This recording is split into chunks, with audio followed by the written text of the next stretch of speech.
오늘 함께 받으실 하나님의 말씀은 출애굽기 33장 1절에서 14절까지의 말씀입니다. 출애굽기 33장 1절에서 14절까지의 말씀 제가 봉독하겠습니다. 여호와께서 모세에게 이르시되 너는 네가 애굽 땅에서 인도하여 낸 백성과 함께 여기를 떠나서 내가 아브라함과 이삭과 야곱에게 맹세하여 네 자손에게 주기로 한 그 땅으로 올라가라. 내가 사자를 너보다 앞서 보내어 가나안 사람과 아모리 사람과 헷 사람과 브리스 사람과 히위 사람과 여부스 사람을 쫓아내고 너희를 젖과 꿀이 흐르는 땅에 이르게 하려니와 나는 너희와 함께 올라가지 아니하리니 너희는 목이 곧은 백성인즉 내가 길에서 너희를 진멸할까 염려함이니라 하시니 백성이 이 준엄한 말씀을 듣고 슬퍼하여 한 사람도 자기의 몸을 단장하지 아니하니 여호와께서 모세에게 이르시기를 이스라엘 자손에게 이르라 너희는 목이 곧은 백성인즉 내가 한순간이라도 너희 가운데 이르면 너희를 진멸하리니 너희는 장신구를 떼어내라 그리하면 내가 너희에게 어떻게 할 것인지 정하겠노라 하셨음이라. 이스라엘 자손이 호렙산에서부터 그들의 장신구를 떼어내니라. 모세가 항상 장막을 취하여 진 밖에 쳐서 진과 멀리 떠나게 하고 회막이라 이름하니 여호와를 앙모하는 자는 다 진 바깥 회막으로 나아가며 모세가 회막으로 나아갈 때에는 백성들이 다 일어나 자기 장막문에 서서 모세가 회막에 들어가기까지 바라보며 모세가 회막에 들어갈 때에 구름 기둥이 내려 회막문에 서며 여호와께서 모세와 말씀하시니 모든 백성이 회막문에 구름 기둥이 서 있는 것을 보고 다 일어나 각기 장막문에 서서 예배하며 사람이 자기의 친구와 이야기함 같이 여호와께서는 모세와 대면하여 말씀하시며 모세는 진으로 돌아오나 눈의 아들 젊은 수종자 여호수아는 회막을 떠나지 아니하니라. 모세가 여호와께 아뢰되 보시옵소서 주께서 내게 이 백성을 인도하여 올라가라 하시면서 나와 함께 보낼 자를 내게 지시하지 아니하시나이다. 주께서 전에 말씀하시기를 나는 이름으로도 너를 알고 너도 내 앞에 은총을 입었다 하셨사온즉 내가 참으로 주의 목전에 은총을 입었사오면 원하건대 주의 길을 내게 보이사 내게 주를 알리고 나로 주의 목전에 은총을 입게 하시며 이 족속을 주의 백성으로 여기소서. 여호와께서 이르시되 내가 친히 가리라 내가 너를 쉬게 하리라. 아멘. 오늘을 2020년 송년주일로 보내고 있습니다. 카운트 해보니까 지난 3월 22일부터 코로나 모드로 이제 예배 형식을 바꾸어서 올해 52주 중에 41주를 이렇게 지내왔습니다. 전무후무할 참 특별한 시간을 이 교회에서 함께해서 저로서는 감사할 뿐이고 또 우리와 함께 하시는 임마누엘의 은혜가 결국 이기게 하실 줄 믿습니다. 우리가 빌딩은 닫은 적 있지만 절대 포기하지 않았던 것이 이 예배라는 시간과 행위이지요. 때로는 가정 예배로, 온라인 예배로, 또 주차장에 모여서 예배를 드렸습니다. 매주 출석을 통계내고 또 추적을 하고 있는데 다른 교회 목사님들과 이제 안부 인사를 나누면 우리 교회 현장 예배 참석률을 듣고는 놀라세요. 야, 참 신시내티 사람들 용감하다. 네, 그러십니다. 여러분들이 꼬박꼬박 이 시간에 온라인으로 또 다른 데는 안 가도 현장 예배에는 나오시는 이유가 무엇입니까? 오늘 송년주일을 지키고 또 마지막 남은 한 주를 보내시면서 올 한 해 여러분의 예배를 돌아보시기를 바랍니다. 가정에 계시든지 현장으로 나오시든지 하나님이 찾으시는 예배가 있어요. 그 예배자가 되셔야 합니다. 오늘 말씀 속에서 하나님이 원하시는 예배를 발견하시고 또 새해의 예배 승리자로 도전하시기를 주님의 이름으로 축복합니다. 오늘로 모세의 이야기를 마무리하려고 합니다. 지난주 출애굽기 19장을 중심으로 보시면서 시내산에 임재하신 그 임마누엘의 하나님을 보셨는데 오늘 본문은 33장으로 건너가 있지요. 이 사이 동안 모세는 시내산 위에 40일을 있으면서 이 십계명과 기본적인 율법들을 배우고 성막은 어떻게 지을지, 제사장은 누가 수행할지, 성막 안에서는 무엇을 할지 안식일의 의미는 무엇인지 하나님이 구체적으로 말씀해 주셨고 하나님이 친히 돌판에 써 주셨습니다. 이 산 꼭대기의 이 완전한 임재와 영광 속으로 들어가서 40일을 보낸 모세예요. 그런데 시내산 위에 구름과 불로 임재하신 하나님을 산 아래에서 바라만 보는 이들이 있었습니다.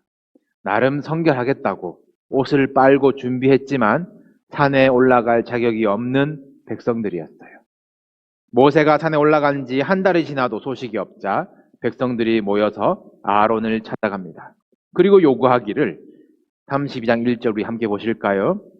백성이 모세가 산에서 내려옴이 더딤을 보고 모여 백성이 아론에게 이르러 말하되 일어나라 우리를 위하여 우리를 인도할 신을 만들라. 이 모세 곧 우리를 애굽 땅에서 인도하여 낸 사람은 어찌 되었는지 알지 못함이니라.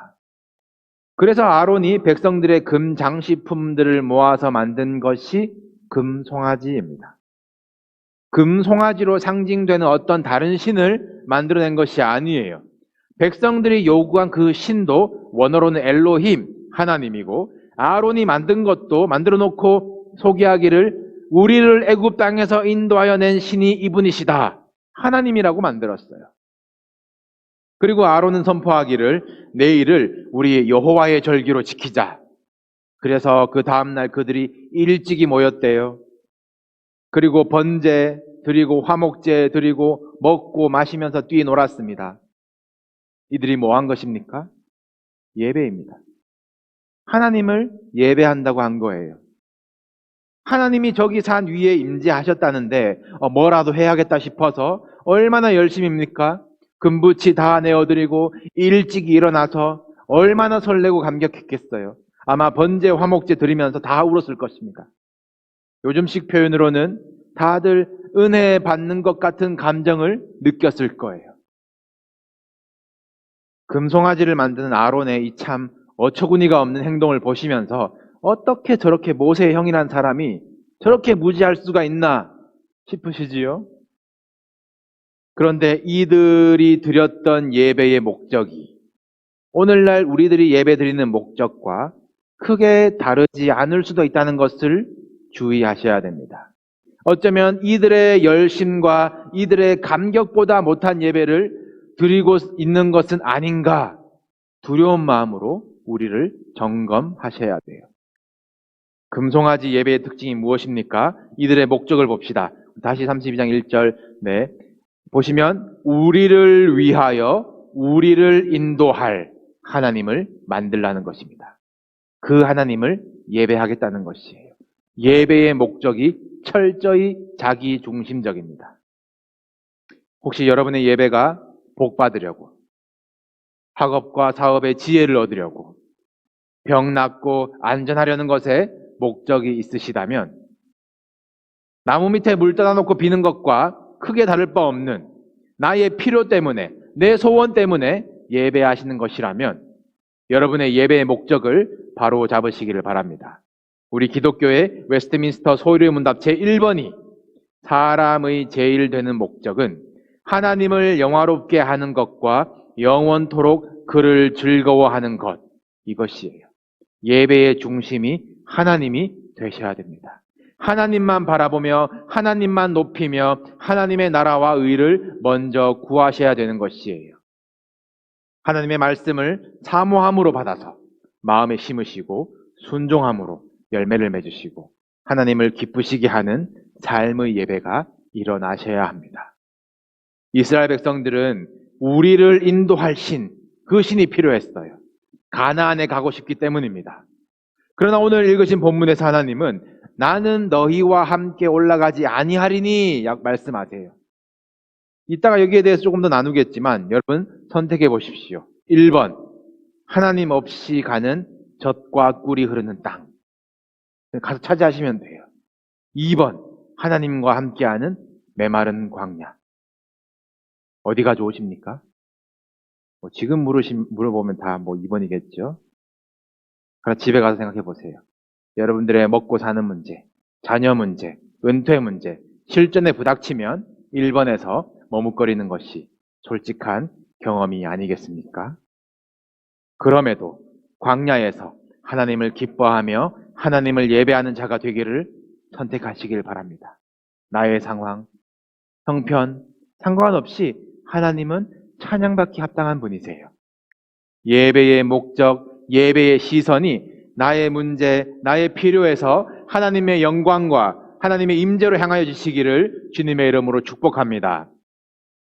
오늘 함께 읽으신 본문은 이 금송아지 사건 직후에 하나님께서 모세에게 말씀하신 내용이에요.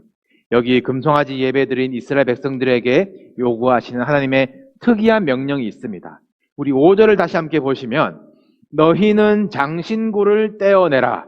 그리하면 내가 너희에게 어떻게 할 것인지 정하겠노라.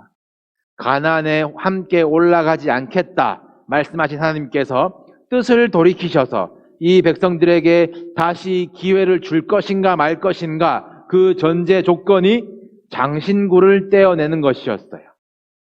금송아지 만들 때 아내와 자녀의 귀에서 금고리를 빼어서 가져다가 만들었습니다. 아내고 자녀고 이들 몸에 다 금붙이들이 있었다는 것이에요. 생각해 보세요. 이들은 5달 전에 애굽의 노예들이었습니다. 노예들이 금 장신구 가지고 있는 것, 몸에 끼고 있는 것 어색하지 않습니까? 이스라엘 백성이 애굽에서 나올 때에 이 장자들이 다 죽은 애굽을 상대로 어떤 전리품을 취하게 하셨어요. 이스라엘 백성이 구하는 대로 은금, 폐물과 의복을 애굽 사람들로부터 취하게 하셨습니다. 그렇게 얻은 금붙이들이에요. 그럼 이것을 귀에 걸고 코에 꽂고 몸에 치장하는 것은 어디서 보고 배운 것이겠습니까? 애굽 문화입니다. 노예로 지내면서 동경하였던 애굽 주인들의 모습. 아, 나도 저렇게 되고 싶다. 그 소원대로, 보기 좋은 대로 광야에서 전혀 쓸모없는 것에 가치를 두고 고생하면서 몸에 지고 걸어가는 것이에요. 이 애굽의 흔적을 가지고 하나님을 만들어냅니다. 금기고리 모아 하나님은 이런 모양이다. 이렇게 화려하시다. 금송아지를 만들었어요. 여기 금송아지 예배의 두 번째 특징이 있습니다. 세상적인 예배예요. 이야, 애굽에서 그거 부럽더라. 이야, 스핑크스 그거 참 화려하더라. 화려하고 눈에 들어오는 것, 좋아 보이는 것, 그것을 예배의 기준 삼습니다. 요즘 지식의 습득이 얼마나 쉽습니까? 유튜브로 검색하면 아주 좋은 특강들 쉽게 들을 수 있고 또 요즘은 아주 제작부터 간결하게 아주 귀에 쏙쏙 들어오게 만듭니다. 일단 관심을 끌고 보는 제목들, 자극적인 내용들, 가짜 정보들 가려내야 하지만 어쨌든 가르치는 자나 배우는 자나 평균적인 지식의 수준과 어떤 비평 능력이 많이 올라간 시대예요. 또래 목사님들, 동기들 어떻게 하나 이 설교 들어보면 다 잘해요. 기본 설교 딜리버리 능력이 아주 숙달되어 있습니다. 그렇게 배우고 자랐으니까. 성도님들과 가끔씩 속회 나눔을 하다 보면 저보다 더 요약을 잘하세요. 저는 못 본 말씀에 대한 내용들, 통찰들을 볼 때면 놀랄 때도 있습니다. 그런데 우리가 금송아지 예배의 실수에 빠지지 않으려면 설교를 금송아지로 만드시면 안 돼요. 여러분 오해 없이 들으시길 바랍니다. 저 설교는 얼마나 듣기에 좋은가, 설득력 있는가, 타당한가, 나는 설교를 얼마나 이해하였는가, 그것이 예배를 잘 드렸다라는 척도가 되면 안 된다라는 말씀이에요. 특히 온라인 예배 들으신 성도님들, 화면 집중하기가 힘든 여건에서 참 고생이시고 또 너무 편한 집이라 오히려 예배 드리시기 힘드실 텐데 조심하셔야 돼요.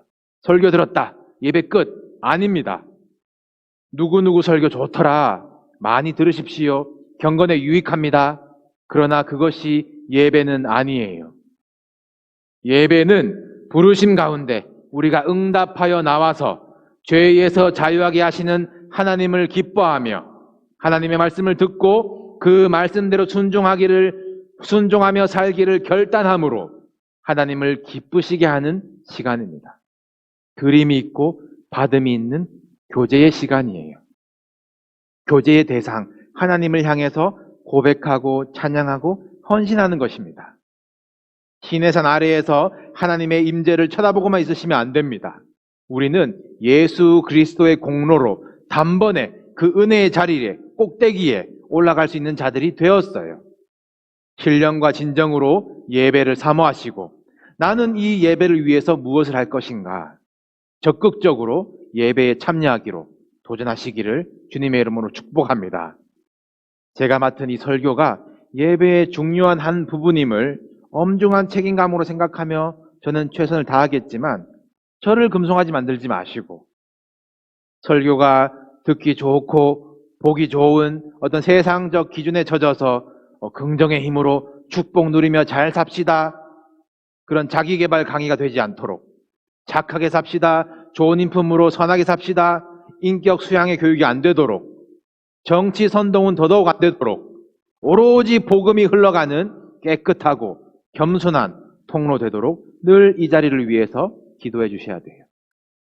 설교자의 좌지우지 되는 예배를 넘어서서 이해되고 듣기 좋아야 감동이 되는 그 세상의 기준을 넘어서서 하나님의 임재 속으로 영광을 맛보는 은혜의 예배가 열리기를 주님의 이름으로 축복합니다. 금송아지 예배의 첫 번째 특징이 자기중심적 예배, 두 번째가 세상적인 예배였고 마지막 세 번째는 습관적인 예배입니다.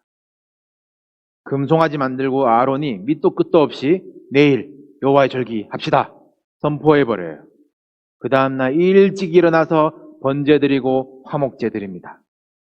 지금 산 위에서는 하나님께서 40일에 걸쳐서 안식일이 왜 중요한지, 구별되는 날이 왜 중요한지, 예배 드리기 위해서 성전의 기물들은 어떻게 구별하고 준비해야 하는지 차근차근 준비해 주시고 레위기 넘어가서야 각 제사법이 엄격하게 명령되는데 산 아래에서는 자기 마음대로 주님의 날이고 번제고 화목제래요.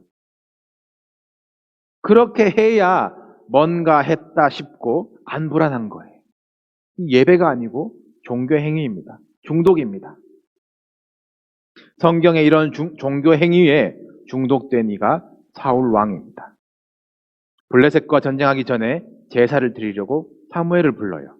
그런데 사무엘이 약속된 날이 오지 않으니까 너무 불안해가지고 자기가 알아서 번제를 드립니다. 번제라는 이 종교 행위에서 위안을 찾는 사람이에요. 다음은 사울 왕이 아말렉과 전쟁을 하는데 우리 얼마 전에 배우셨지만 아말렉은 하나님이 대대로 하실 전쟁이라고 하셨죠. 아말렉은 무조건 진멸해야 됩니다. 어떤 것도 남기면 안 돼요. 사울은 아말렉과 싸워서 이겼는데 자기 눈에 보기 좋은 것을 남깁니다. 그리고 하는 말이 저 이것으로 하나님을 예배하겠습니다. 뭐가 중요한지 모르는 사람이에요. 나중에 다윗을 질투하여서 그를 죽이러 쫓아가는 길에는 중얼중얼 예언을 하면서 걸어갑니다. 종교 중독자예요. 이런 변질된 예배에 대한 하나님의 반응은 단절입니다. 단호히 끊어버리세요. 사무엘을 통해서 사울에게 통보하시기를 순종이 제사보다 낫습니다. 왕이 여호와의 말씀을 버렸으므로 여호와께서도 왕을 버리셨습니다. 산 아래에서 나름의 예배를 아침 일찍부터 열심히 드린 이스라엘 백성들에 대한 하나님의 반응도 단절입니다. 오늘 본문 3절은 너희를 젖과 꿀이 흐르는 땅에 이르게 하려니와 나는 너희와 함께 올라가지 아니하리니. 약속한 바가 있으시니까 내가 가나안 땅에는 이르게 하겠지만 나는 너희와 함께 올라가지 아니하겠다 단절하십니다. 얼마나 슬픈 상황입니까? 원망하고 불평하고 애굽으로 돌아갈래 뗐을 때에도 참으시고 이들을 업어서 여기까지 오신 하나님이 이 변질된 예배에는 가차없이 얼굴을 돌려 그 관계를 끊어버리십니다. 하나님이 예배를 얼마나 중하게 여기시는지 깨달으시길 바랍니다. 이 목이 곧은 백성들, 이 진멸시켜 버리시겠다는 상황이에요. 이스라엘 백성들 광야 생활의 최대 위기가 자기중심적, 세상적, 이 습관적인 예배 때문에 일어났습니다. 그런데 하나님과의 관계 단절이라는 이 큰 위기를 극복하는 것도 이 바른 예배의 회복이었어요. 모세가 어떻게 했는지 보실까요? 오늘 본문 7절을 보시면 아직 성막은 짓지 못했지만 모세는 먼저 장막을 취하여서 회막이라 이름을 하고 구분을 합니다. 회막이라는 이름은 만남의 텐트예요. 하나님과의 만남을 위해서 진 밖에 구분된 곳에 회막을 만들고 부르기를 여호와를 앙모하는 자들 나오라 초대합니다. 그리고 모세는 회막 안으로 하나님께로 들어가는데 이 10절에 보시면 백성들이 각기 장막문에 서서 예배하며 다시 예배가 회복됩니다.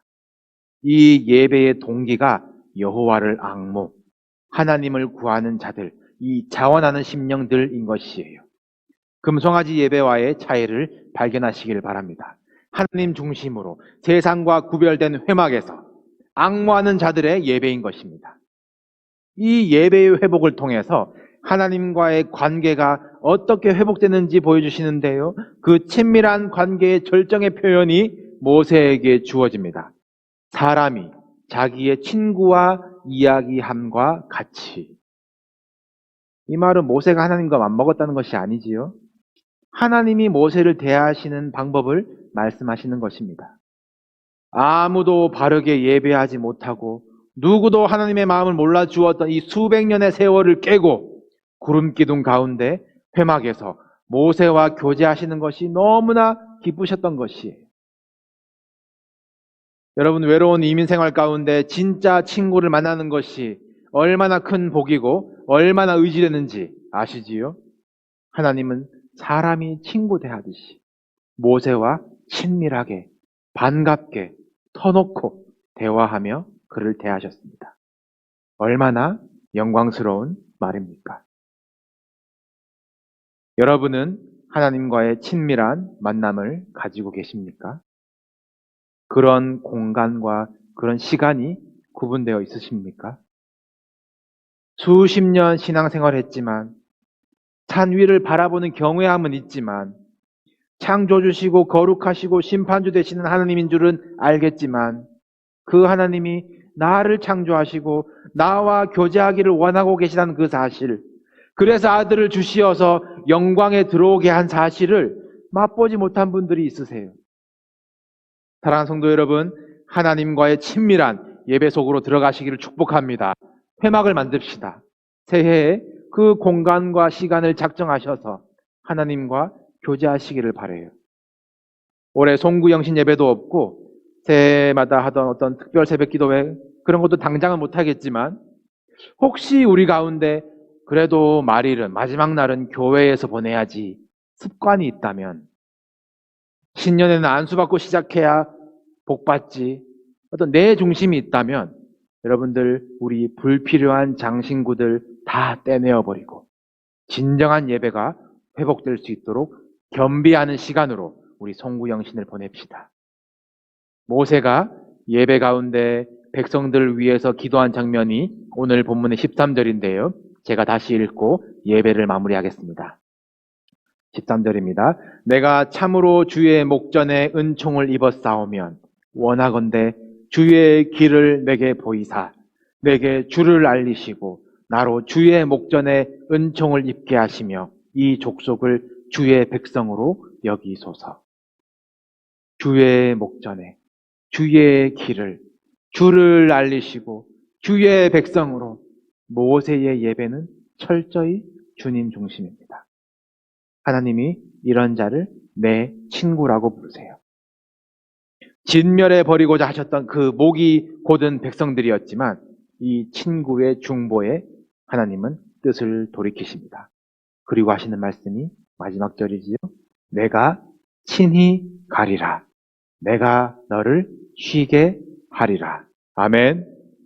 우리 읽지 않았지만 오늘 본문 이후에 보시면 모세가 한 번 더 간구합니다. 하나님이 친히 가지 아니하시려거든 저도 가나안 가지 않겠습니다. 모세에게는 약속의 땅이 공간 개념이 아니었어요. 임마누엘이냐 아니냐 그 친밀함의 문제였습니다.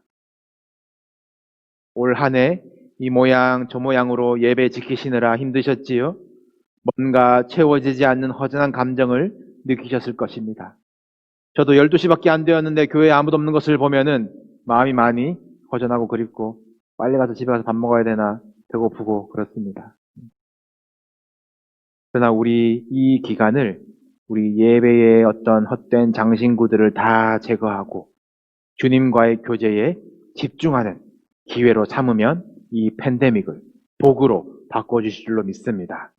예배가 회복되는 자에게, 하나님과 친밀함 속으로 들어가는 자에게 주시는 복, 내가 친히 가리라. 내가 너를 쉬게 하리라. 그 하나님과 함께 동행하시는 2021년 되시기를 주님의 이름으로 축복합니다.